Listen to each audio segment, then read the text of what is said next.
muito bem-vindo ao N1Cast, agora num cenário na Cabana, edição especial do N1Cast na Cabana, aqui em Itaipava, Vale do Cuiabá, com esse amigo querido, médico, empresário, amigo, né? A melhor parte do currículo dele. Ricardo Lorenzoni, vamos bater um papo sobre os assuntos mais buscados na área de saúde hoje, emagrecimento, né, cara? Que é a tua jornada aí, estilo de vida, saúde. Eu vou começar colocando um desafio aqui para você. Muita gente que vai assistir a gente aqui já tentou emagrecer várias vezes. O cara já tentou várias coisas. Por que as pessoas não conseguem aderir a um programa de emagrecimento, cara? O que acontece? Bom, primeiramente, muito bom estar participando mais uma vez, né? Nessa edição totalmente diferenciada, reformulada, mas com certeza vai trazer ainda mais informação útil pessoal. Bom, eu acho que o grande diferencial hoje, quando a gente fala de alguém que vai ter adesão ao planejamento, é primeiro realmente ter conexão com o profissional. Eu acho que hoje o que eu vejo é que muitas pessoas elas buscam um profissional pela rede social, acham que aquilo ali é algo maravilhoso e na realidade não é isso. E é aquela velha história do profissional que não se encaixa para a realidade do paciente e acaba sugerindo uma coisa que é difícil seguir. Então aquela velha história, aquela premissa básica de que o melhor planejamento é aquele que você consegue seguir, eu acho que hoje está uma certa desconexão entre o que é proposto pelo profissional e a expectativa do paciente. Eu falo isso porque não é incomum a gente observar, né, os pacientes relatando sobre isso. Eu já passei em diversos, inclusive nos mais caros do Brasil, e às vezes o que me deu mais atenção, o que gerou mais resultado, não foi o mais bam, né, porque realmente teve essa conexão.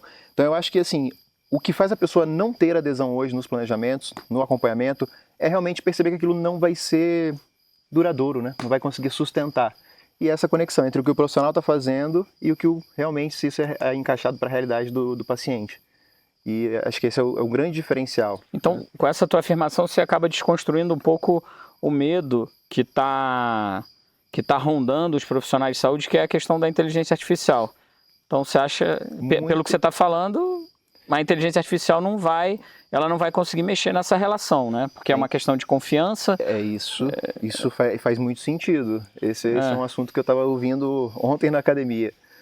Um educador físico estava falando que ele monta o próprio planejamento alimentar com a inteligência artificial. Até que ponto isso soa estranho, né? Pode parecer um pouco assim, pô, tem profissional para cada coisa. Por que você não vai buscar o profissional adequado para isso? Mas a realidade das pessoas hoje, só ela entende. E acho que hoje, com a inteligência artificial, com a capacidade de você montar um direcionamento nutricional, porque consciência todo mundo tem. Agora, como é que eu pego isso e coloco isso para a minha prática? Então, essa tecnologia está ajudando bastante. Então, a consciência que a gente antes adquiria com os profissionais, a gente seguindo o profissional, hoje você começa a questionar porque você tem acesso mais fácil. Então, acho que essa realidade do paciente começar a entender o que faz sentido para ele e tendo acesso a essas tecnologias, não que vai substituir o profissional, mas se o profissional não souber adequar essas ferramentas, talvez ele fique um pouco para trás, né? Muito tecnicista, muito protocolado. Então, acho que hoje é o quebrar esse protocolo, é tirar esse padrão de igual para todo mundo, Ctrl-C, Ctrl-V, e ter a personalização. Mas isso é uma proposta da IA, né? A proposta da IA é ultra personalização. É até um assunto curioso que, lendo, o Bill Gates, por exemplo, semana passada ele deu uma entrevista e falou das 3 profissões que não vão desaparecer, né? As profissões que não vão ser impactadas diretamente pela inteligência artificial. Uma delas, ele não disse nem profissão, as grandes áreas, a área da saúde. Ele foi muito enfático, ele falou que a relação médico-paciente, a relação entre o profissional e o paciente, ela vai se tornar cada vez mais forte. E seguindo nesse raciocínio, quando você fala de tratar cada um é um, você não acha que a gente vai encarar um momento de superdiagnóstico? A gente já está vivendo um pouco isso, né? A gente já vê isso. Na verdade, é até interessante você falar isso, o excesso de diagnóstico, eu acho que ele vem associado com o excesso de conhecimento, vamos dizer assim. Porque, vamos dar um exemplo aqui, a endometriose, lipedema eram condições que antigamente não eram abordadas, eram aceitas. Então você vê um paciente com um quadro de endometriose, uma paciente que menstrua absurdamente todo mês, tem dores e dores, e o resultado final é somente tratar o sintoma. E a gente tem um outro extremo. Vamos só ajudar o pessoal. O que é tratar o sintoma? Para quem... então vamos lá. Para quem não é da área da saúde, passou por aqui, ajuda. Então assim, se a gente hoje tem condições clínicas que antigamente elas não tinham nome, e hoje elas começam a ter, a gente tem dois problemas, duas coisas, né? Um que é um problema e outro uma coisa boa. Que o problema é, quando a gente só tem sintoma, a gente só trata o sintoma. Então é uma sintoma terapia, é o que o paciente vê, é o que ele sintoma, é o que ele sente, né? Então sintoma a gente trata meio que sinais e sintomas. Sinais é o que você vê, sintoma é o que você sente. Boa. Então a medicina ela fica meio que voltada para isso em grande parte quando não consegue diagnosticar. Então esse super diagnóstico, de certa forma, é interessante porque muitos pacientes que estão em condições hoje que não têm um nome, não tem um CID, não tem uma classificação da doença, né? Eles acabam sofrendo muito com os tratamentos que são só sintomáticos. E quando a gente começa a ter esse diagnóstico... É tipo dar um remédio para dor de cabeça sem saber por que o cara está com dor de cabeça. Exatamente. Então, eu acho que essa era foi muito interessante para muitas mulheres ter o quadro de predominância estrogênica, a endometriose, né? São situações hormonais, né, que comprometem bastante a qualidade de vida, assim como o lipedema. Hoje tem muitas mulheres que agora conseguem saber o que tem, né? E antigamente só aceitava essa condição. Então, eu acho que esse diagnóstico, ele é algo que vai trazer muita coisa boa pra gente, esse autodiagnóstico, vamos chamar assim, né? Não seria esse auto, né? Boa. Como é que você lida com a expectativa do paciente? Chega lá e fala, aquela paciente que fala, cara, tua clínica referência Rio de Janeiro, você tá no Leblon, você tá no centro no olho do furacão lá no Rio de Janeiro, né? Onde tá os artistas, os intelectuais, onde cria-se tendência no Rio de Janeiro, né? Como é que chega um paciente lá, eu quero ter o corpo da... Rapaz, eu tô meio antigo, vou falar, a Luana Piovani, ela ainda tá na moda, não? Não sei. Tá, né? Ela continua bonita até hoje, né? Eu não acompanho muito também, não, meio dos artistas, mas eu imagino uma pessoa referência. Da minha época, todo mundo é referência. Quem seria uma referência aí? Pô, hoje em dia é muita gente de rede social, né? Muita gente de rede social. Acho que as referências mudaram, né? Antes você tinha artistas, né? Atriz, gente, produção, hoje mudou. Me ajuda. Produção, me ajuda aí, uma referência agora de... Virgínia, boa, garoto. Virgínia, eu não sei quem é, eu vou procurar aqui. Gente, bota aqui no meu iPad aqui, pode... É o filho de Leonardo, a produção ajudou aqui, é filha de... acho que essa é a esposa do filho do Leonardo, é isso? Tá, quando o paciente chega lá e pede para ficar igual essa moça, essa Virgínia, eu quero ver a foto dela aqui, gente. Manda aqui para mim. Copia e cola aqui no iPad. Eu acho que isso é muito relacionado ao nível de consciência de cada paciente, sabe? Porque o que acontece? Quando você chega num profissional desejando ter o corpo de outra pessoa, primeiro que você não tem consciência de quem é você, qual é o seu corpo, qual é o seu padrão de corpo, qual é o seu biotipo. Eu acho que é muito do nosso trabalho voltado para dar consciência para a pessoa, para ela entender que ela pode ter o melhor na condição dela. Não pode ter o melhor do outro. Eita, você manda isso direto na consulta? Você fala não? Eu mando. Eu falo com o paciente, por exemplo, eu não falo diretamente com ela, mas eu falo a mesma coisa que uma pessoa que tem 1,50 m, tem 60 quilos, fala que quer se tornar um dia igual a Gisele Bündchen. Você não vai ficar igual a ela, você vai ficar melhor na sua condição. Você pode atingir o melhor na sua condição. Tem que aceitar a composição corporal, tem que aceitar o seu biotipo. Não adianta a gente querer mudar isso. Isso não é modificável. O que é modificável eu falo, deixa comigo que a gente vai resolver juntos. Agora, o que não é modificável a gente precisa trazer a consciência. Eu acho que eu não estou muito longe do Paulo Musi, não, hein? Se eu der uma treinada, eu vou ficar forte igual a ele, hein? Muito pelo contrário, ou seja, a gente consegue fazer um mini Paulo Musi com metade do tamanho. Rapaz, que legal. Então, essa é a questão pessoal que a IA não vai fazer, né? Eu acho que ela não vai fazer isso. Essa leitura, né? Essa leitura de quem está na sua frente, essa leitura de quem é a pessoa que você está tratando, eu acho que é o grande diferencial do profissional hoje.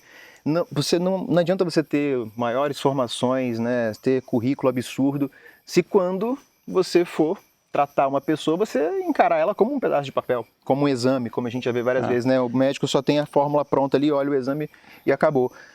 A gente não vai conseguir ter isso com eu não vou te deixar fugir para coisa muito do pessoal, senão quem está assistindo a gente vai achar que a sua formação é rasa, e muito pelo contrário.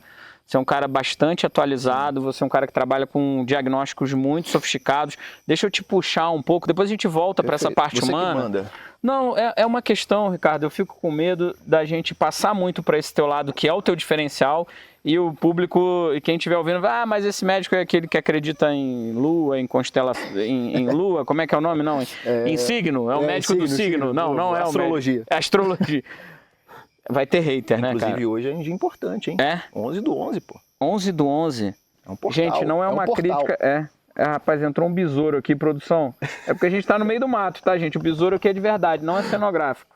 Tá bom? O besourinho é real. Tá aqui, ó. Pronto. É que vocês ficam assistindo ele no Instagram, só Bom Dia Insta Friends, o quadro tá aqui, não vê a realidade. Vamos voltar então pro super diagnóstico, a gente vai ter uma crítica aí do pessoal da astrologia. Não. Gente, eu gosto de astrologia, exato, tá? Principalmente, por que eu gosto de signo? Eu gosto da parte quando o meu signo tá bom, lembra? Isso. Naquela época que a gente via no jornal qual era o signo do dia? Sim. Isso não existe mais, né, gente? Eu acho que tem isso. É capaz de existir ainda. Do signo. Existir, tem. Aí o pessoal no colégio, assim, às vezes até no início da faculdade mostrava o signo, se fosse bom eu acreditava, se fosse ruim eu não acreditava não. Faz sim, mas isso é a melhor forma de acreditar alguma coisa, de concretizar alguma coisa. Vamos voltar então para os teus diagnósticos, voltando para o raciocínio do super diagnóstico.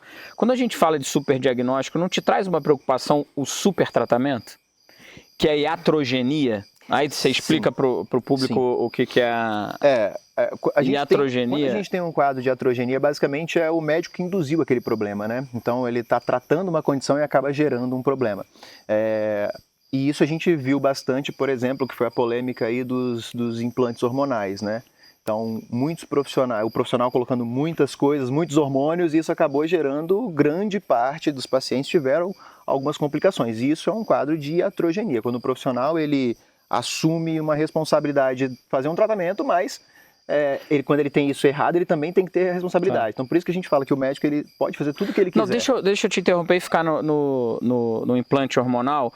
Eu sei que você, como médico, você tem que respeitar como é que se diz? O conselho, as resoluções do conselho.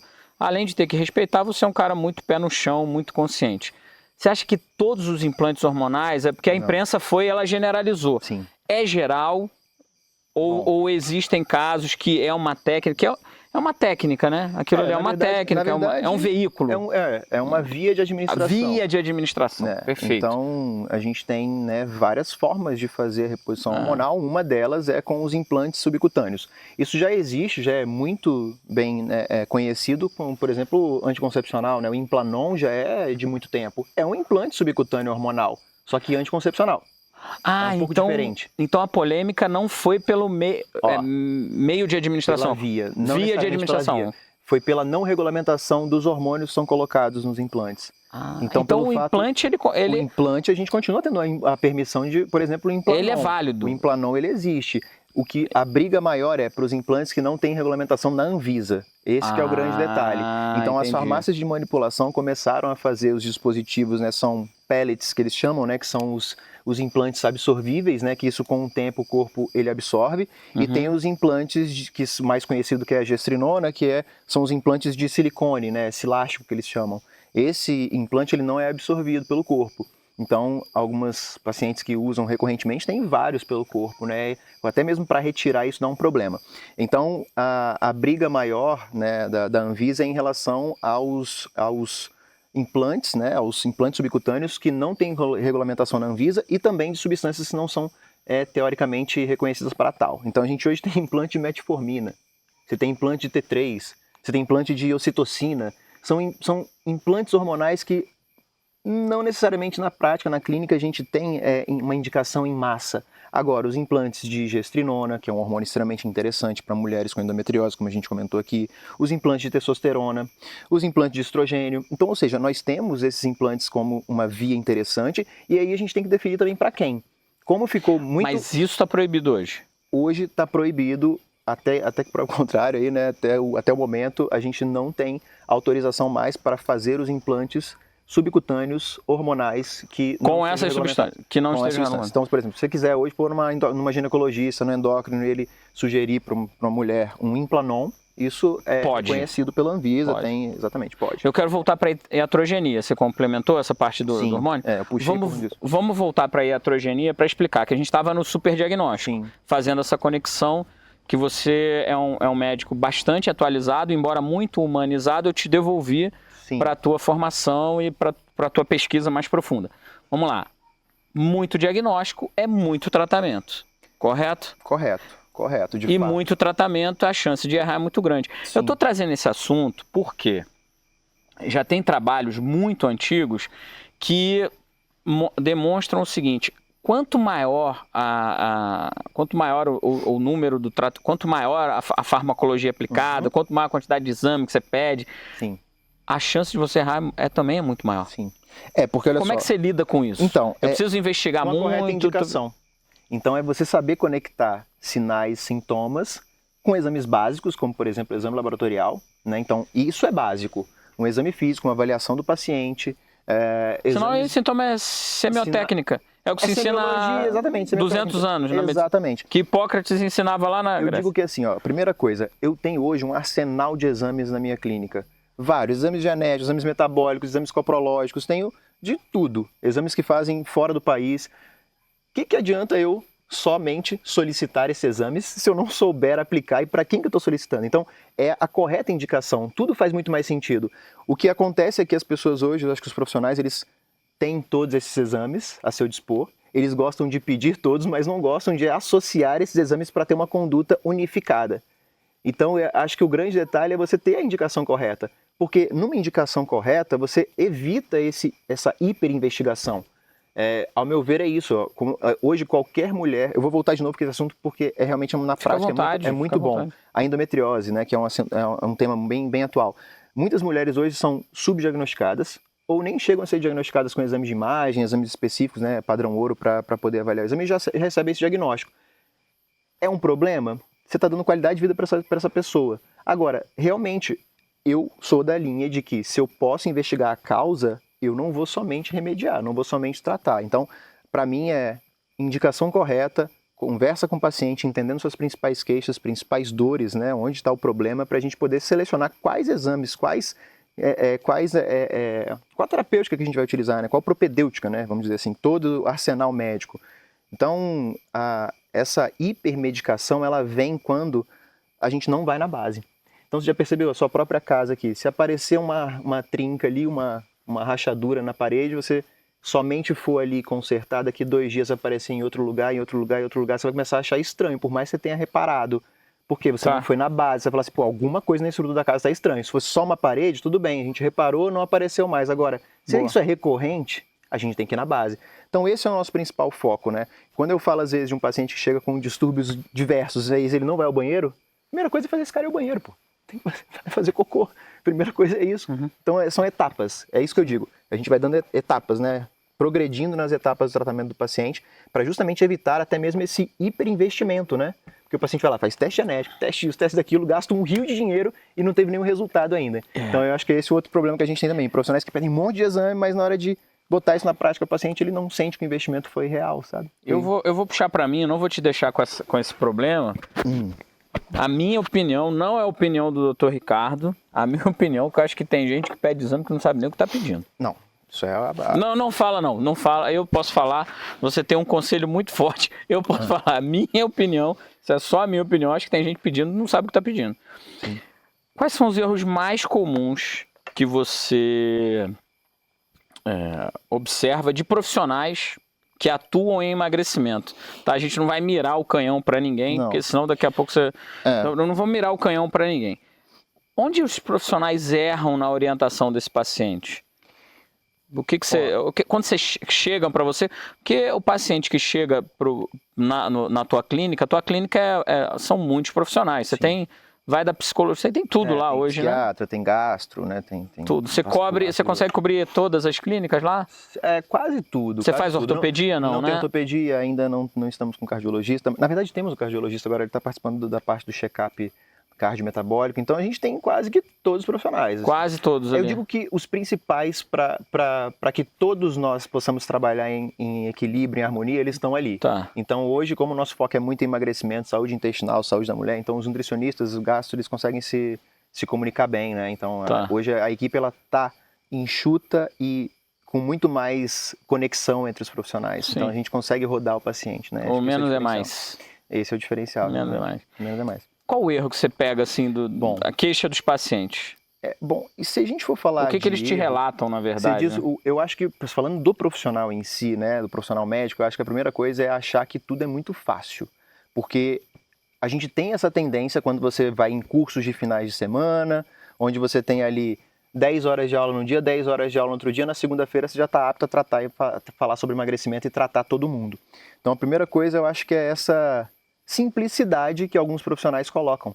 Então assim, porque é simples para mim, não pode não ser necessariamente para o outro. Então o que é fácil para mim, que eu consigo fazer com facilidade, nem sempre o outro consegue. Então o que eu acho que o maior diferencial aqui da gente falar acho que o grande erro do médico que trabalha com emagrecimento hoje é, primeiro, achar que tem a resposta sozinho, achar que é simples e não ter essa rede de apoio de outros profissionais.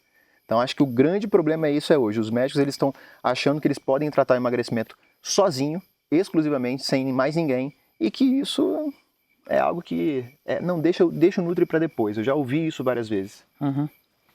Pessoal, tivemos a invasão da Belinha. Quer uma companhia melhor do que essa, pô? Meu amor. A Belinha, gente, ela vai ter que ficar no vídeo, né? Porque não vai ter que... Estúdio da vida real. Belinha, meu amor. Ela veio aqui porque ela concordou comigo, né? Belinha, agora você tem como sair da gravação, meu amor? Você quer ir pra sua cama agora? A gente tá gravando, meu bem. Tá vendo ali, ó, você, ó?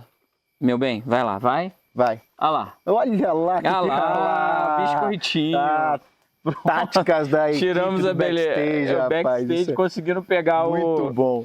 Mas a Belinha, já que ela apareceu aqui, Belinha, a gente achou a Belinha num lixão aí, aqui próximo. Aí virou madame agora, tá morando aqui no... É princesa da serra. Cara, como é que você lida? Acho que a gente concluiu essa parte do erro ali, achar que sozinho ele... Pra mim, assim, o principal é esse, né? Eu acho que nesse ponto que você trouxe, onde o médico, dificilmente a gente vai falar que o médico, ele vai errar, porque, assim, o cara quer atingir a expectativa do outro, né? Então, alinhar a expectativa até onde eu posso ir como profissional, até onde esse paciente pode ir como paciente. Também é botar os pingos nos is, né? Boa. Até onde o paciente pode ir como paciente. Essa conscientização é bastante importante. Agora, como funciona a jornada do paciente, né? Como que a gente desenha aí? Alguém que acabou de chegar nesse episódio aqui do N1Cast, falando diretamente sobre saúde, como é que é a jornada desse paciente contigo? Vamos lá, tô com sobrepeso e eu vou lá para o Instituto Lorenzoni. Como que é a minha jornada? Bom, a primeira coisa que esse paciente ele vai ter um questionário de rastreamento metabólico, enfim, né, sinais e sintomas principais. Esse paciente ele vai passar em consulta, vai ter, né, uma primeira abordagem de exames laboratoriais, e aí que é o grande diferencial, porque essa jornada poderia ser muito mais completa no que diz respeito a exames, mas eu prefiro primeiro fazer uma boa avaliação do exame laboratorial. Então, eu já começo a mostrar para o paciente o diferencial logo ali. Porque muitos pacientes já chegam com aquela ideia de que meu exame está normal, minhas taxas estão normais e está tudo bem. E aí eu consigo mostrar, conectando, né, os sistemas, justamente mostrando, ó, esse valor aqui não está legal, vamos ver outros 4 marcadores para chegar à conclusão. Diferentemente daquele profissional que trata toda e qualquer alteração. E outro que é aquele profissional que realmente concorda com o paciente, né, que é aquele que só vai levar em consideração a normalidade. E eu sempre digo, dentro da normalidade você tem o mínimo e o máximo. Se é algo bom, a gente joga para o máximo. Se é algo ruim, a gente joga para o mínimo. Só nessa primeira abordagem, em uma semana o paciente já te dá um feedback de diferença, porque você está personalizando mais o tratamento. Então essa primeira abordagem, né, digamos, de diagnóstico da realidade do paciente, não necessariamente da doença dele, né, mas do diagnóstico de qual a condição dele, qual é a situação que ele se encontra, qual é o perfil, né, do paciente, né, socioeconômico, quais locais ele frequenta. Isso é extremamente importante para eu começar a entender quais vão ser os próximos passos que eu vou sugerir. Porque, imagina, se eu chego para você que tem um estilo de vida que está uma hora aqui, outra hora para São Paulo, e falo, você vai ter que andar com marmita o tempo todo. Você vai falar para mim, legal, vou fazer isso durante uma semana. Será que isso vai vingar? Não vai. Você sente pressão do mercado... A gente tem que falar mercadologicamente. Saúde é um mercado. Você tem a indústria que faz remédio. Emagrecimento é um mercado enorme. Emagrecimento é um mercado enorme, multimilionário, multibilionário o negócio de saúde. Você não acha que sente isso, que o paciente, se for lá na tua clínica e tiver pouca medicação, pouco exame, ele acha que você é fraco? É um médico que é pouco atualizado? Isso é uma coisa que pode acontecer, sabia? É uma coisa que eu já pensei algumas vezes. É porque a pessoa... A indústria ela está indo no público final. Ela está mostrando para o público final, mostra para o público final. O que eu tenho percebido? Antigamente, a indústria ela fazia propaganda médica, sempre fez a propaganda médica, mas o que acontece? Ela passou a fazer propaganda público final. Você vê revista, às vezes você está no voo, sim, você vê uma coisa de medicação, de um remédio, alguma coisa ali, né, de um tratamento, enfim. E aí o paciente acaba te cobrando isso. Se você sim, não usa... Sim, existe um pouco disso, né? A gente começa a observar que tem... É por isso que eu sempre digo, tem que alinhar a expectativa desde o início, quem é o paciente que está na sua frente. Porque tem gente que fala assim, ó, eu já tomo isso, aquilo. A paciente, quando manda foto para você da prateleira dela, você fala, gente, é uma farmácia. Uma farmácia, uma loja de suplementos. E aí a gente sempre pensa assim, esse paciente, ele está acostumado a tomar muita coisa. Então, para eu mostrar a necessidade dele tomar tudo aquilo, eu preciso realmente entender se ele precisa daquilo. Então é isso que eu mostro. Eu falo, olha, você aqui está tomando 3 suplementos que têm a mesma composição praticamente. Por que você não economiza dinheiro e economiza legal, do seu fígado também, que está metabolizando isso tudo? Legal. Então existe o problema da polifarmácia dentro da medicina alopática, que é onde medicina alopática é a medicina que usa medicamentos, né, tradicionais, farmácias convencionais. Então se a gente for olhar ali... dentro da medicina alopática, o perfil seria de você utilizar mais e mais medicamentos. Uhum. Dentro da medicina que a gente chama de medicina alternativa, se a gente puder dizer assim, medicina que foca mais na saúde, a gente acaba vendo a mesma coisa, que é a polifarmácia de suplementação. A quantidade de suplemento que a gente tem hoje no mercado que é bom é absurdo. E eu sempre falo com o paciente assim, ó, bom Cara, mas entre ponto... Sabe o que é o ponto aqui, ó? É bom, você precisa ou você pode?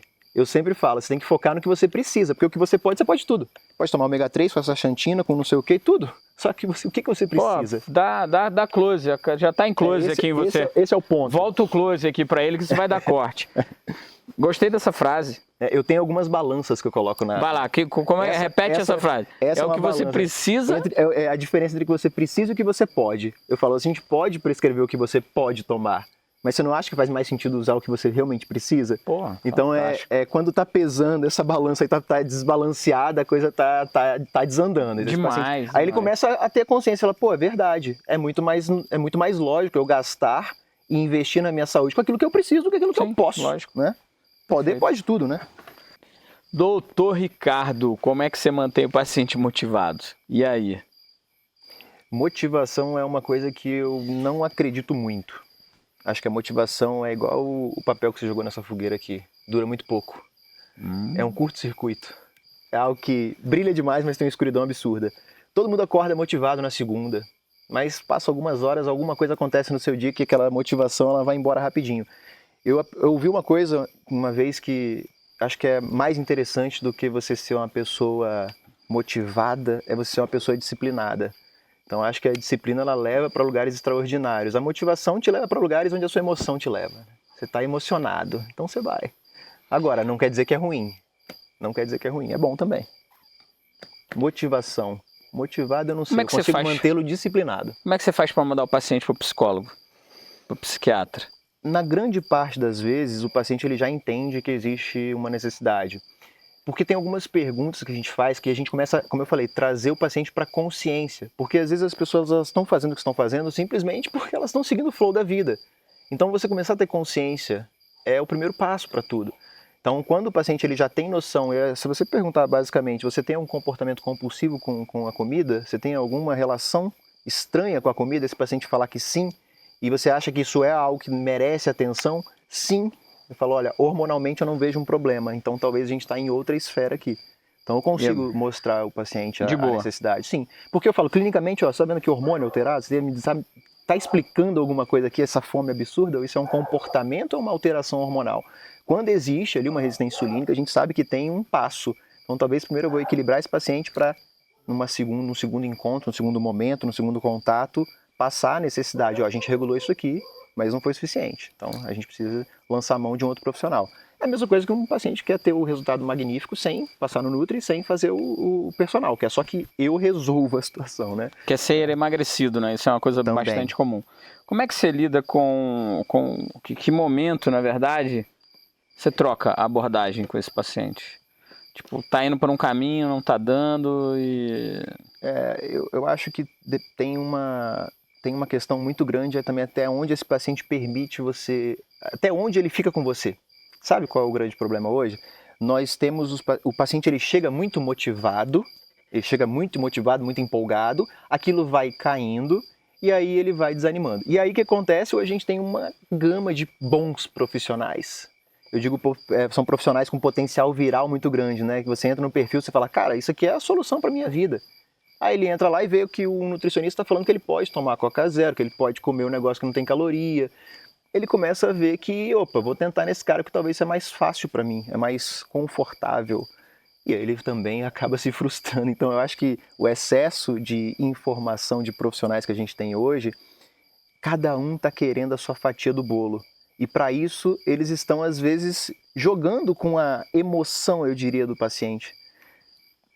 A gente vê muito isso na rede social. Você pegando a dor, você pegando algo que é extremamente difícil da pessoa deixar de fazer e transformando isso em algo um pouco mais simples. Como se eu pudesse aqui te dizer que eu tenho uma fórmula para te fazer ter esse sucesso. Mas essa é a palavra do digital hoje, é trabalhar em cima da dor. É resolver o problema. É trabalhar em cima da dor. Detecta qual é a dor do teu público-alvo, do teu lead. Eles chamam o paciente de lead. Exato. Qual a dor do teu lead e resolve a dor do teu lead. É uma crítica, Valentim, que eu tenho muito de algumas pessoas. Elas falam assim que o médico hoje, o médico empresário, ele é mais empresário do que médico, ele está mais bem sucedido. E eu vejo de fato o cara com mais dinheiro. Mas eu não sei se esse bem-sucedido é algo realmente que nutre a alma, sabe? Porque qual é o grande diferencial, assim, de olhar para um paciente, você vê que você gerou resultado com mudança, transformação, qualidade de vida, e outro que você colocou ele aquele seu protocolo engessado, que você deixou a pessoa sem comer nada, você gerou resultado, ela está tirando a fotinha lá, te marcando, mas daqui 2 meses ela vai ter outros problemas. Então eu acho que o médico empresário, ele ficou muito nessa parte assim, ó, marketing, lead, é isso, vamos lançar um curso, vamos lançar um desafio, ele ficou voltado um pouco para isso, vamos pegar a dor. O que é ótimo, porque você está abordando ali, né, uma questão que para muitas pessoas é de fato uma dor. Só que acho que é a simplicidade da forma como vamos vender, toca. Entregar é outra coisa. É isso, é isso. A responsabilidade é dele. É isso aí, boa, é isso aí. Bora vender, o jogo é vender. Vendeu, não deu resultado, a culpa é tua. É como se fosse isso. A culpa é tua porque foi você que não se dedicou, você que não se empenhou. Então, vende, entregar é outro departamento.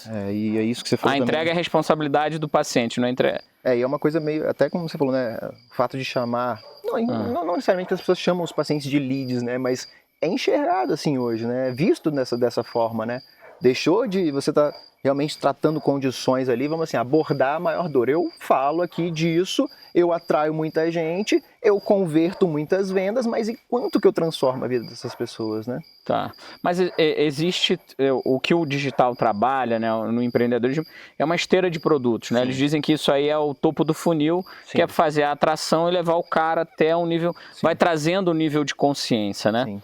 Então a gente também tem que falar disso com a responsabilidade de dizer que tem gente que está fazendo um trabalho legal. Não, óbvio. Capta, entrega e vem caminhando, vai fazendo, vai aumentando o nível de consciência desse paciente até ele. E a gente tem profissionais de referência hoje no Brasil, vários profissionais. Tem, por exemplo, o psicólogo Wesley Delanogari, que tem aquela comunidade dele, a dopamina, né? Reservatório da dopamina. Sim. Ele vai elevando o nível de consciência do cara e ele tem a clínica, né? O Instituto de... Então é esse que é o negócio. Talvez a gente consiga trazer esse digital pro... Ele vai levando, né, nessa trajetória. Eu acho que a tua crítica, ela vai muito direto naquele cara que vende a solução, é isso, a solução é essa... A minha crítica é justamente isso, como você falou. Quando a gente está no ambiente digital, o digital é meio que uma terra de ninguém. Quando você tem uma coisa como essa, uma construção, uma jornada para essa pessoa que adquirir um produto, é diferente. Então, quando a pessoa só adquire um produto, quantos produtos você adquiriu na internet? Quantos que você chegou até o final para ver todas as aulas? Deu o tiquezinho lá que viu as aulas todas? Não viu. Dificilmente. Agora, quando você está dentro de um grupo, dentro de um desafio, onde isso vai te jogando para outros níveis, isso vai te filtrando, vai colocando você, por exemplo, até mesmo o ponto do cara participar de uma imersão. num ambiente onde só tem pessoas que estão alinhadas com o mesmo nível. Isso é do caramba, pô, isso é maravilhoso. Todo mundo com o mesmo objetivo, igualado em objetivos, ideais, ideias, e isso é transformador. O Brasil é referência a Alcoólicos Anônimos. Tem coisas que a gente não dá valor no nosso país, é importante a gente falar sobre isso. Alcoólicos Anônimos é uma iniciativa, né, global, ok? Sim. Mas é uma iniciativa que no Brasil funciona muito bem, salva muitas vidas, principalmente no interior, populações de baixa renda que participam dos Alcoólicos Anônimos. Quer dizer, você agrupou ali, você tem... É a sensação, não necessariamente sensação, mas a ideia da comunidade, do pertencimento, né? Pertencer a uma comunidade, a um nicho, a um grupo específico. Acho que isso é muito interessante. Isso é muito mais transformador. Por isso mesmo que até mesmo na clínica, né, nos nossos atendimentos, a gente faz questão que esse paciente ele participe dos processos, porque eu não quero assumir a responsabilidade toda. Eu poderia, mas acho que isso é muito pobre, né? Imagina aqui, ó, o seu emagrecimento deixa comigo que eu te resolvo. Eu tiro o seu apetite, eu deixo você sem fazer quase nada, levanta 1 quilo, tá tremendo, mas você vai ter o resultado. Não existe isso, sabe? Não existe. Então essa conexão onde você pega esse seu paciente, mesmo que seja um lead, seja no digital, mas você consiga ter um caminho para ele seguir, onde realmente vai ter transformação, vai ter... É igual você falou, isso aí que ele faz é algo bem legal. Você consegue, com toda a tua experiência, todos esses anos de consultório, você consegue olhar para o paciente e falar, cara, esse cara não vai virar? Sim. Na verdade, hoje, com a experiência que eu tenho já há algum tempo aí, alguns anos com paciente de emagrecimento, eu até consigo... Você se formou mês passado. É. Tem essa cara de novinho, tem condição de formar. Tem a cara de jovem, né? O Botox está em... Faz Botox? Vamos Faço, aqui. Cara. Inclusive, tá na hora de fazer, eu acho, hein? Close aí. Mais ou menos, né, Ramon? Como é que tá aí? Fala aí. Faz Botox? Cuida? Faço. Eventualmente, faço umas 2 vezes no ano, no máximo. No máximo não, né? Porque para algumas pessoas o paciente não chega lá, não acha que você é o filho do médico, não? Alguma vez alguém olha... Na época que eu formei, na época de hospital, eles falavam, pode chamar o médico, por favor. Porque quando eu entrava na sala, pode chamar o médico, por favor, não quero falar com o residente. E foi até aí que eu deixei essa barba. Agora minha barba, como tá com um pelinho branco, assim, entendeu? Já passa a credibilidade maior. Mas até me perdi o que você perguntou. Perdeu? Eu te perguntei. O paciente chega lá. Perfeito. Você já sabe que aquele cara não vai? Que você falou que aquele cara não vai vingar. Então, com a minha experiência, eu consigo entender quem vai, mas quem vai voltar, sabe? Eu sei quem vai atingir um patamar muito bom, mas que não vai conseguir sustentar. Por que você não fala isso pra ele logo? Porque ele sabe. Ele sabe disso. Ele sabe mais do que eu. De que não vai dar bom. Não é isso, ele sabe que ele já fez esse processo outras vezes. Dificilmente você pega uma pessoa crua que veio no seu consultório e está buscando emagrecimento. Essa pessoa já tentou algumas coisas, já buscou alguns profissionais. Então, quando esse paciente ele chega para mim e fala que olha só, já emagreci, olha só, e ele é o paciente geralmente que vai no rolo da câmera. Esse paciente é clássico, ele senta na sua frente, ele começa a falar, te mostrar como é que eu já fiquei ano passado. Ele começa. Aí você está falando, ele não presta atenção. Ele não presta atenção, até ele achar a foto. Aí ele pega a foto e te mostra aqui, ó. Eu já fiquei, ano passado eu tava assim, ó. Aí ele mostra tudo rasgado e ele na sua frente, ele tá obeso. E aí você fala, cara, por que você não consegue sustentar isso? Então, talvez as estratégias que foram adotadas foram muito radicais, muito extremistas, e eu até fico um pouco preocupado quando eu vejo um paciente que tá muito na parada, sabe? Tipo, tá fazendo tudo, comprou todos os suplementos, tá ali todo dia, porque esse cara não vai sustentar tanto. A gente precisa ter um equilíbrio. Difícil dizer que esse cara não vai sustentar, mas o que eu observo é quem é esse empolgado, esse extremamente motivado inicialmente, isso vai diminuindo e à medida que vai diminuindo a motivação, os resultados vão diminuindo e o acompanhamento também ele vai começando a se deixar um pouquinho de lado.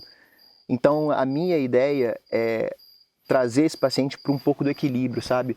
É aqueles profissionais que falam, não, você não vai poder fazer nada, vai sair final de semana. Não, você vai ter isso daqui. Tanto é que a minha esposa, né, como você bem sabe, nutricionista, ela faz questão de colocar ali as permissões do paciente, né? Eu até falo isso, quando você coloca no planejamento ali o que a pessoa pode fazer que é off, fora do planejamento, ela às vezes nem faz. Agora, quando você não coloca, ela fica doida para tomar uma taça de vinho. Agora tem lá, ela fala, não quero hoje. É diferente, sabe? Então eu acho que assim, temos que começar a... Você já deu cartão vermelho ao paciente? Fala, cara, não tem mais como você ficar comigo, você não tá... Já, principalmente, a gente precisa fazer isso às vezes, ainda mais quando você é um profissional autônomo, né? Você tem o seu próprio negócio. As pessoas, quando elas pagam um profissional, né? Eu falo muito isso no Rio de Janeiro porque eu percebo muito isso no Rio, né? As pessoas aqui no Rio, elas gostam muito de pagar produto, mas odeiam pagar serviço. Você compra a madeira mais cara, mas quando o cara fala que vai instalar a madeira na sua casa, você fala, pô, mas é esse valor? Que absurdo. Então a gente paga no produto, você paga no seu iPhone caro, mas quando é manutenção para trocar a película, você comprou a película, mas os caras querem te cobrar mão de obra. Você fala, não, Sabe o que dá vontade de fazer com um cara desse? Fala, cara, vou te dar uma passagem, você vai passar um mês nos Estados Unidos. Aí você vai ver o que é pagar serviço. Você compra a casa custa $500 mil. A reforma da casa custa $700 mil. A reformar a casa é mais caro do que comprar. Então, aqui a galera não valoriza. Essa dinâmica aí o paciente chegar no seu consultório já ditando algumas regras também, né? Já com aquele perfil mais impositor, onde você sabe que você não vai ser quem vai ditar o caminho, né? Vai mostrar o caminho. Você vai ter que, às vezes, a gente como profissional da saúde que recebe esse paciente que está ali, foi por livre e espontânea vontade, pagou a sua consulta, a gente acaba se sentindo na obrigação de servir essa pessoa, mas você tem que entender a gente precisa entender, né, que essa subserviência de que o paciente tem sempre razão, ou o cliente tem sempre razão, isso é uma coisa que destrói também. Então você dá também. cartão vermelho de boa. Se precisar, se isso romper a barreira do respeito entre médico e paciente, é preciso fazer isso. Mas eu não digo nem no sentido de romper a barreira. Eu falo mais, Ricardo, do ponto de você olhar e falar, cara, não vai. Não, entendi o que você está perguntando. Em relação a falar assim, isso não vai rodar, não vai rolar, você não vai ter o seu... Não vai rolar, essa motivação toda. Isso nunca acontece. Eu sempre sou positivo e sempre falo, a gente vai começar de novo, a gente vai tentar de novo, a gente vai seguir para esse caminho, eu tenho esse outro exame, vamos estudar seu metabolismo, eu tenho aqui, eu vou abrir o leque de opções para que essa pessoa ela volte para o caminho. Agora, se você falar para mim se eu já tive que dispensar algum paciente, aí sim seria nessa dinâmica que eu acabei de falar, mas hoje quando o paciente ele não está tendo resultado, esse cara ele tem que ficar comigo, porque a cada vez que ele voltar a gente vai ter uma consciência a mais para trabalhar, que ele vai começar a adotar um novo... Eu falo que você vai colocando novas camadas. É igual quando você construiu sua casa e as outras que você está construindo e já construiu. Você não simplesmente pensou isso dia para noite. Você foi construindo uma realidade, você foi injetando camadas que hoje você não consegue ser outra coisa. Você é aquilo. Você é isso, você tem seu estilo de vida. E é isso que as pessoas precisam. Elas precisam, no momento da queda, ter um profissional que vai falar assim, tudo bem, vamos começar de novo. Então eu falo, eu não estou em momento algum na posição de dar esporro no paciente, sim de mostrar o caminho. Agora, se isso é recorrente, eu começo a mostrar a consciência para ele. Falar, você não está achando que você está igual um ratinho, vai lá na ratoeira, morde, é pego, toma um choque, depois você volta lá para tomar aquele mesmo choque porque a recompensa é melhor. Então eu começo a colocar nas costas dele a responsabilidade. Tá, entrega para ele. Chegamos na cura da obesidade com as canetas? Está resolvido o problema? Não. Obesidade, até mesmo... Resolvemos o problema com... Não, até mesmo... Com análogo de GLP-1? Se a gente for falar sobre isso, o próprio fabricante recomenda, né? Não diria o próprio fabricante, mas todos os estudos recomendam que... Recomendam não, né? Afirmam que a obesidade é uma doença crônica. Já que é uma doença crônica, para tal nós temos um tratamento crônico. Então, é difícil a gente ouvir falar sobre cura de obesidade, porque isso só vai acontecer com mudança de estilo de vida, isso todo mundo já sabe. O medicamento ele pode ser um trampolim para isso. O problema é que hoje só é o trampolim, não é mais nada, né? Só isso que as pessoas fazem.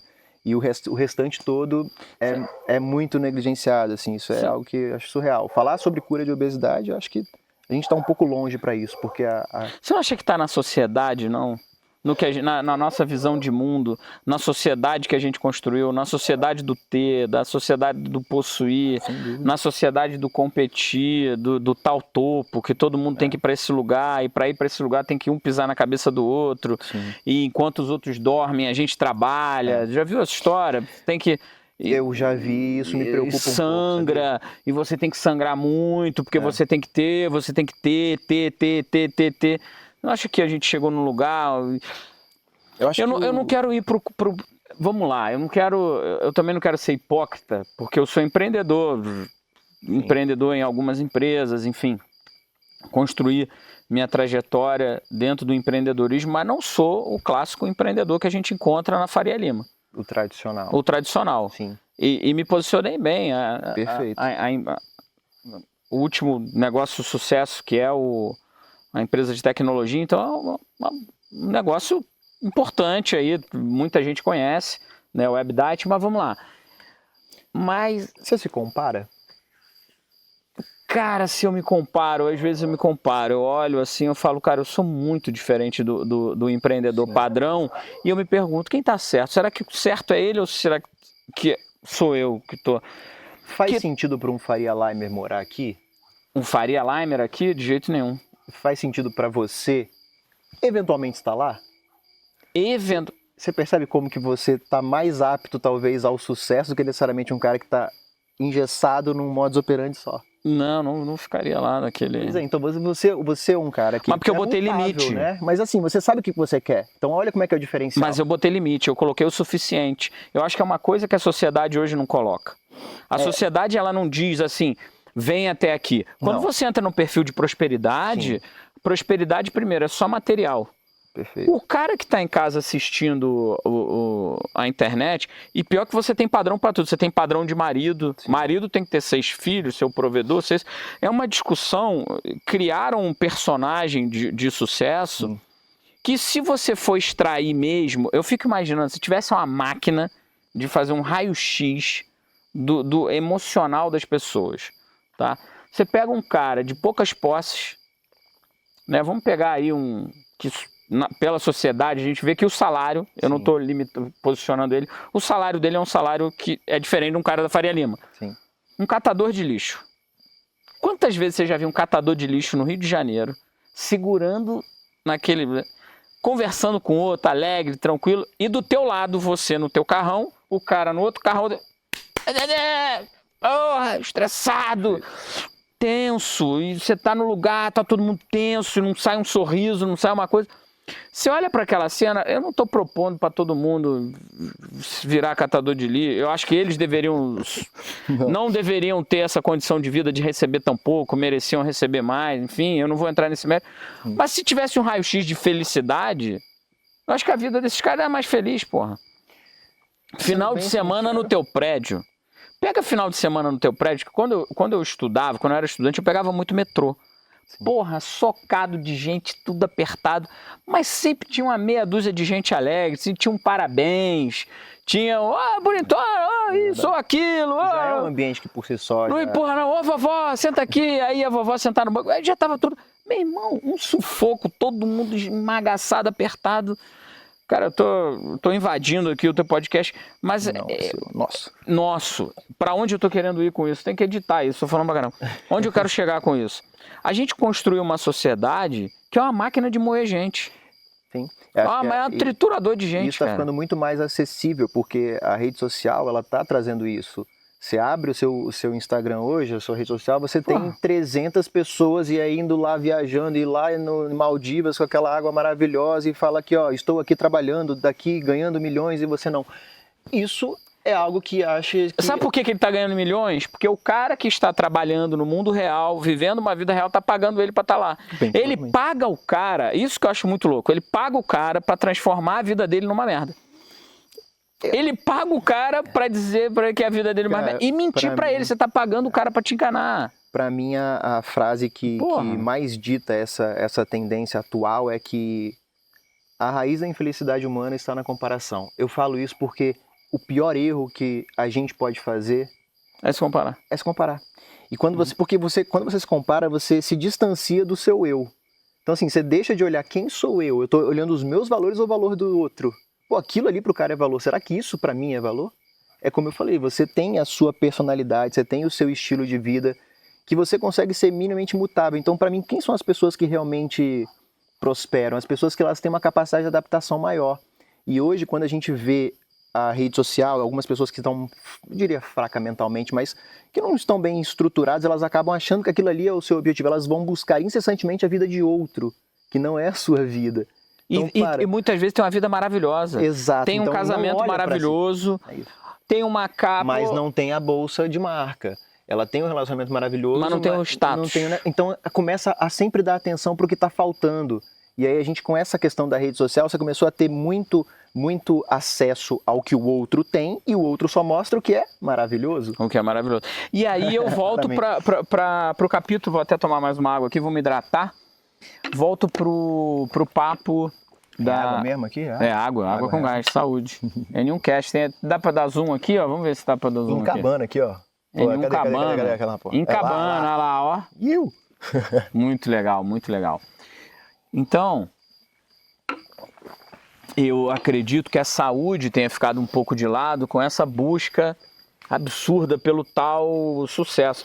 Cara, sucesso é estar saudável, sucesso é estar satisfeito com a vida. Cara, isso é uma coisa interessante, Valentim, porque a quantidade Não acho que a gente tem que mudar o padrão? Cara, sim, porque a quantidade de pacientes que eu estou atendendo hoje, atualmente, e que eu percebo que o problema não é fazer dieta, o problema é o ambiente que está inserido. A pessoa ela vai todo dia para um lugar onde ela não queria estar, fazer o que ela não gosta de fazer e ainda está pressionada porque ela não está com os seus 30 e poucos anos, com os seus tantos milhões na conta. Então ela se acha cada vez mais uma porcaria. E a quantidade de pessoas que hoje eu percebo... E não assim, se dedica para a essência, porque é... Não, e é muito curioso, porque hoje eu falo assim, ó, geralmente quando você está descontando alguma coisa na sua vida é porque tem alguma coisa carente, alguma coisa não está perfeita. Pelo que você está me falando aqui, parece que é o seu trabalho. E geralmente as pessoas falam exatamente isso, né? As pessoas se punem por cuidar de si. As pessoas se punem por dormir. Eu falo. É exato. As pessoas se punem por... Olha como é que inverteu a coisa. A gente tem a capacidade de falar assim, ó, hoje eu não consegui almoçar porque eu tive que entregar o relatório. Isso é lindo falar. Agora você já parou para pensar se a gente falar assim, ó, nossa, hoje eu não consegui entregar o relatório porque eu tive que parar para almoçar. Coisa maravilhosa. Não acontece. Nessa sociedade não vai acontecer. Isso é bom. Não pode acontecer. Não pode. Porque você é fraco. Você é fraco. Teve uma postagem... algumas postagens, enfim, tem uma turma do empreendedorismo que prega se você não... Tantas horas de trabalho semanais, tantas horas de trabalho, como é que se diz? Nenhuma pobreza resiste a... 60 horas mais de 60 horas de trabalho semanal. É isso. Né? Nenhum fracasso resiste a tantas horas de trabalho. Eu falo, e você, vai cuidar como? Eu concordo, talvez isso assim, tem uma coisa que é muito verdade aí, só que pra quem essa é a verdade? Porque se você coloca essa verdade numa pessoa que não tá preparada pra isso, é igual botar um carro, um fusquinha, sapecante vai estourar rápido. Eu tinha vontade de fazer, eu tinha muita vontade de fazer um remix de um desses caras falando isso e fazer um desafio. Falar, cara, tudo bem, vamos lá. Você resiste a 60 horas de trabalho aí na Faria Lima, aí no escritório com ar-condicionado. Bora passar um mês aqui na minha obra. Boa. E eu faço melhor contigo, hein? Eu pago o triplo do que eu pago pro meu pedreiro aqui. Bom. Eu pago o triplo. Tá feito o desafio. Você que diz que o fracasso, que a pobreza não resiste a tantas horas de trabalho, convido você... Bater uma laje de 12 horas batendo laje. Não, vem pra cá. Vem pra obra aqui. A gente tá na parte do telhado ali, tem a casa que tá terminando tá na parte do telhado. Convido você, eu pago 3 vezes o salário de um pedreiro, mas você vai ter que viver um mês a realidade de um pedreiro. Vai ter que ir lá, acordar cedo, levar marmita, vai ter que carregar saco de cimento. Então, você tá entendendo como é que isso faz sentido? Se você fala isso para outro cara que mora aqui, que está acostumado a fazer isso, ele vai falar, porra, é óbvio, onde que eu assino? Agora, um cara que não... Então, assim, a pressão certa no indivíduo certo. Se colocar a pressão errada no indivíduo errado, isso não vai dar certo. Não funciona, cara. Isso daí. Então, assim, acho que hoje as pessoas estão caminhando para isso. Elas não sabem muito bem quem são, não têm o autoconhecimento, vão aceitando tudo que lhe é passado, transmitido e vão absorvendo isso, colocando em alguma caixinha. Uma hora eu vou precisar disso, uma hora eu vou usar isso. E aí, cara, tá todo mundo mentalmente estafado. E a verdade é que ninguém consegue assumir isso. E eu falo isso de uma forma muito clara em consulta. Eu falo assim, ó, você já percebeu que você chega na segunda-feira mais cansado do que quando você entrou no final de semana? Porque você provavelmente é uma pessoa, claro, né, depois de muita conversa, mas você provavelmente é uma pessoa que faz um descanso que eu chamo de descanso passivo. Descanso passivo é aquele que você quer ficar em casa parado, vendo um celular, vendo uma série, fazendo quase nada. Você acha que você está descansando. Para a pessoa que tem a cabeça muito ativa, o descanso passivo é a pior coisa que ela pode fazer. Ela tem que descansar ativamente. E essas pessoas não fazem isso. Elas querem ficar em casa, descansar no final de semana. Ao invés de elas sair, fazer uma caminhada, pegar um sol, tomar água de coco. Não é um descanso ativo que eu digo é correr uma maratona, não. É um descanso com atividade, não com prostração.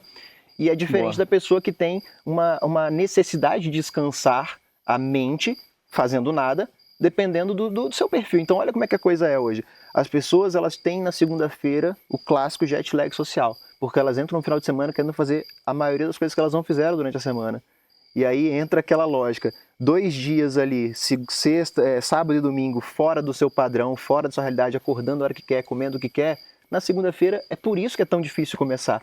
Porque a pessoa mentalmente ela não está preparada para aquilo. Então essa sociedade não vai emagrecer, né, cara? Essa sociedade, ela... Não vai. Do jeito que tá, dificilmente. Porque quando a gente dá mais atenção, mais foco em algo que não necessariamente está voltado para mudança de comportamento, para aumentar a consciência das pessoas, e aplica aqui, ou faz isso, aquilo, não temos muito como considerar a evolução. Mas a gente é julgado, né? A gente é julgado. Você não pode, Ricardo, por exemplo... Você não pode aparecer numa rede social hoje. Isso é curioso. Que o caminho do bem é difícil. Quando a gente, por exemplo, quando a gente viaja, vai para Nova York, vai para Paris, vai para qualquer lugar dele, a gente posta foto no ônibus, posta foto no metrô, posta foto andando de patinete, de bicicleta, mas a gente não faz isso no Brasil. Sim. Se pegar um metrô no Brasil, que é a coisa mais inteligente, que é o meio de transporte mais limpo, mais inteligente que tem, o mercado vai te olhar e vai falar, tá duro, quebrou. Ó, aquele médico lá do Leblon, tá entregando a clínica, quebrou a clínica do cara. Não, você tem que pegar um carrão. É isso. Você tem que ter um carrão. Aquele papo de eu fechei muito mais contratos depois que eu comecei a chegar com a minha Porsche, nas reuniões, né? Assim, não é assim? Aí você vai lá, se arrebenta inteiro, faz o financiamento da Porsche. Me dá close aqui, Deixa eu te ensinar uma coisa, meu amigo. Se você tá fechando um negócio com um cara que chegou lá todo fantasiado, de Porsche ou de Urus, de Patek Philippe, de tudo mais, eu só vou te explicar uma coisa. Quem tá pagando toda essa fantasia é você. Exatamente. É um negócio que você está fazendo, é a comissão que você está pagando. Então você procura o corretor que chegou de fusquinha, porque o custo de vida dele é menor, e o tanto que ele vai botar de spread em cima, que ele vai botar de gordura em cima do business que vai fazer contigo é menor. Entendeu? Você vai... Tem isso, né? As pessoas negociam com tubarão, porque negociam com tubarão. Querido, você vai negociar com tubarão se você piscar o olho, a sardinha é você. Exatamente. O cara não entende isso. Não, porque eu fiz mais negócio. Quando o santo vem muito enfeitado, quando a esmola é demais, fala, meu amigo, quem que paga o circo? Mas o que a gente vê hoje é que você tem que ser esse cara. Você tem que ser esse cara, né? Próspero, então, assim, né? Tudo comunica, como que você se porta, como que você se veste, como que isso e aquilo. Então, assim, você... Mas comunica, né? Comunica, Mas eu vou te colocar no site. Você não pode andar de metrô. Não, eu acho que não posso, sabe qual? Não pode, não. Vamos falar a verdade. Peraí. Levando a gente pode andar de metrô? Levando nessa pegada que você falou, realmente é um pouco... o julgamento, ele pode até acontecer, mas você não acha que esse julgamento talvez é mais interno do que externo? Para pensar. Talvez você não se julga mais fazendo isso do que as pessoas... Porque... Vamos comprar um Chevette velho? Não é por aí. Agora, não é por aí. Calma. Por quê? Porque se você mantém... Você tem tudo que você tem. A sua clínica, a sua coisa, tudo que você tem, e você vai de metrô. Isso é um ponto. Pode ser uma preferência, pode ser uma economia, pode ser mais rápido, pode ser o que for. Eu não acho que isso necessariamente ditaria alguma coisa. Porque pra gente, pra brasileiro, é porque isso que eu tô falando, ó, o senso comum é esse. Você vê em Nova York, artistas vão lá e usam o metrô. Antigamente, talvez, né? Não sei como é que tá hoje. Não, Keanu Reeves anda de metrô. Aqui, talvez tenha esse olhar. Você vai olhar um ator que não tá mais fazendo novela e falar, quebrado. Então a gente tem isso no Brasil. Se você encontra um ator lá, das antigas que seja, você fala assim, nossa, que legal, funciona o sistema aqui. Então a nossa visão talvez é um pouco mais... A gente é um pouco refém disso, a gente tem mais filtros aqui, né? Como a gente é um país que não é tão desenvolvido, tudo que a gente tem que fazer é para ser visto como uma referência legal. Então vamos tomar um café na Confeitaria Colombo, lá no centro, a gente vai de metrô? Eu iria amarradão, para quem iria lá para a Estação Uruguai lá, né? Uruguai. Ia lá para Sans Penha. Pegar ali uma Sans Penhazinha. Mas você vê que isso impacta, né? Não impacta. Faz sentido o que você está falando, realmente. Porque o brasileiro, ele precisa mostrar muito, né? Pelo menos a nossa sociedade hoje ela é uma sociedade onde se você não mostra, você não tem sucesso. Então eu comecei até a perceber algumas pessoas, né, que começam a ter um sucesso maior e aí começam a sofrer a ação dos haters, a ação de pessoas que vão lá investigar a vida e falam assim, cara, talvez não seria melhor você ser um cara super bem sucedido, mas um pouco mais silencioso? É o que eu digo que é o caminho do meio termo, é o mais difícil que tem. o caminho do sem ser o extremo, sabe? É o caminho que você não pode ser isso, não pode ser aquilo. Cara, o caminho do meio termo para mim é um que sempre me ditou, sempre me fez entender. Por isso que eu sempre olho, cara, qual é a situação desse cara? Por que ele tá indo de metrô? O cara é CEO disso daqui, nunca que eu vou questionar financeiramente, sabendo que o cara é, sabe? Então, e prioridade também, né? Percepção nossa. E vai muito do nosso papel da gente começar a quebrar um pouco dessa... enfrentar um pouco isso. Sim. A gente não pode, muitas vezes... A gente tem que criar uma resistência silenciosa, né? Eu fiz o comentário aí de brincar, de fazer um hater, de desafiar o cara. Se o Marçal ver isso aí, vai querer vir, porque ele vai querer trabalhar na obra para poder... Sim, vai dar like. Ele vai estudar, vai falar, pô, quem é esse cara? Não, esse cara tem pouco seguidor, mas se viralizar, o cara vem e faz. Aí eu já vou ter um custo maior. Mas vamos lá, eu acho que silenciosamente a gente consegue fazer isso. Eu acho que como empreendedor, tem bastante gente que chega para mim e não comenta sobre a jornada empreendedora. Porque dentro do meu segmento, dentro do meu mundinho, dentro da minha bolha, eu fiz um negócio muito grande dentro da minha bolha.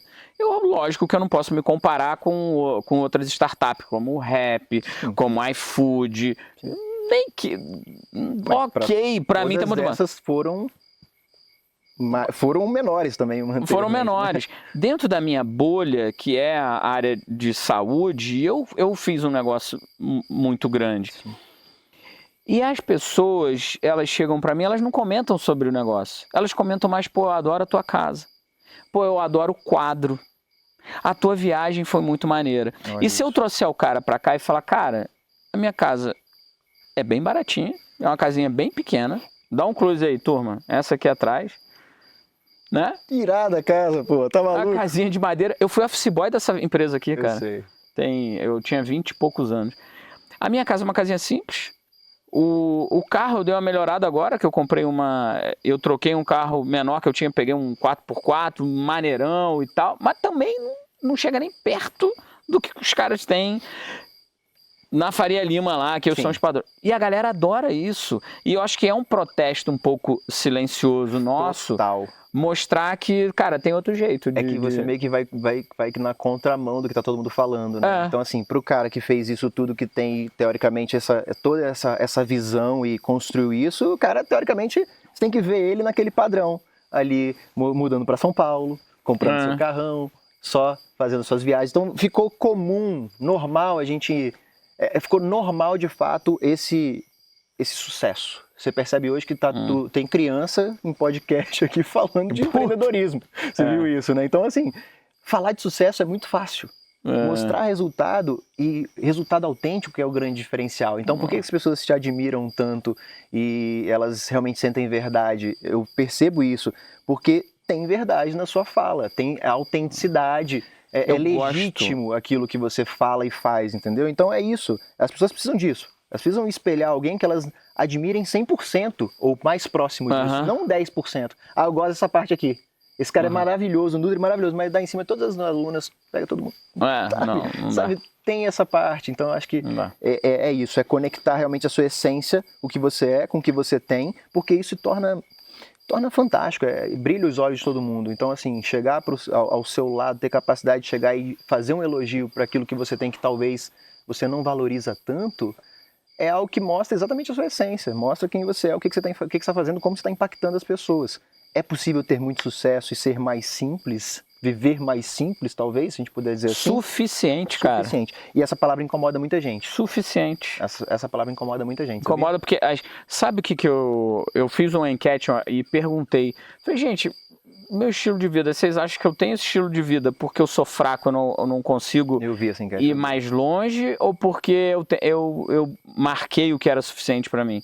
A maioria das pessoas, não, porque tal, mas tiveram uns que falaram, não, você é fraco, você não consegue, você não... E eu concordo com essas pessoas, muito provavelmente eu não consigo, sabe por quê? Eu não vou me submeter ao jogo... Você não quer abdicar algumas coisas que são essenciais para você. Não vou me submeter ao jogo. E a gente estava falando de emagrecimento, né? A gente precisa curar a sociedade para depois curar não tem como falar de emagrecimento sem falar de mente, sem falar de mentalidade, sem falar de Sem falar de mente não tem como falar de... Eu acho que é isso, esse final aqui que a gente está caminhando para um assunto mais geral que está fugindo um pouco do emagrecimento, mas é isso que eu acho que é o grande... É isso que vai curar, pô. É isso que vai curar, é essa consciência, a gente está vivendo os loopings, né? Você vai lá no up, isso aqui é bom, depois deixa de ser, e aí volta a ser mais o normal, que é o que a gente tem visto aí, a galera... que falava mal da margarina e falava bom da manteiga. Joga manteiga no chão, formiga come, margarina não come. Então, o que é melhor? Manteiga. Agora, a margarina tem muito mais estudo. A gente vai entrar nessa discussão, pra quê? Não tem necessidade. Então, trabalhar a consciência, trabalhar a mentalidade das pessoas, eu acho que é o ponto principal. A partir daqui, acho que a gente tem muita possibilidade de melhorar na sociedade se a gente tiver essa visão um pouco mais, né, meio termo, eu diria, sem extremismo. Que a gente tem como chegar de forma mais a vida que a gente quer ter, né? Não a vida do outro. Cara, demais, 1h30 de podcast. A gente teria que fazer... A gente queria fazer uma de emagrecimento 100%, queria falar mais de medicação, tudo, tratamento a gente faz. Sim. Vamos fazer outro. Eu já falei, aqui eu sou sócio. Então, sócio do podcast, vamos fazer outro. A gente vai gravar amanhã, a gente vai gravar na outra locação, ele sobe de novo. A agenda tá cheia. Pessoal, tem que voltar pro desmarca Rio. pouco de consulta. Então, como é que eu sou um cara compromissado. Vim... Mas estou voltando para lá para atender o paciente. Os meus pacientes, é isso. Gente, muito obrigado por ter ficado com a gente aqui nesse podcast. Ele também está disponível. Não adianta falar que está disponível no Spotify, não, né? Porque se você está aqui, você viu no YouTube ou viu no Spotify. Muito obrigado. Se você curtiu, clica aqui no sininho de notificação, dá o joinha e manda para alguém. Se inscreve. Fica aí com a gente. Todas as informações do Instituto Lorenzoni e do Ricardo estão aqui embaixo. Muito obrigado. Obrigado à equipe da agência Muse, que está aqui com a gente, o Ramon, o Paulinho, o Paulo, tudo. Ricardo, aquela lente é tua, para você se despedir da galera. Pessoal, mais uma vez aqui no N1Cast, é um prazer como sempre. Eu estou sempre aberto a trocar ideia, então, para vocês que gostam aí de trocar ideia, de informação legal e ter um papo cabeça, acho que não poderia deixar de falar. Manda mensagem, vamos trocar uma ideia, vamos falar um pouquinho de saúde, vamos falar um pouquinho sobre desenvolvimento pessoal, sobre mentalidade. Acho que isso é bom para todo mundo. É isso, muito obrigado mais uma vez pelo convite. Vou invadir aqui. Galera, até o próximo. Invadi mesmo, confundi a galera aqui da câmera, ele ficou ruim de dar o foco aqui, deu foco, não deu foco. Tchau. O foco é em mim, rapaz. O foco é nele, não, o foco é meu. Então tá aqui nessa câmera. Valeu, pessoal. Obrigadão. Valeu. Show.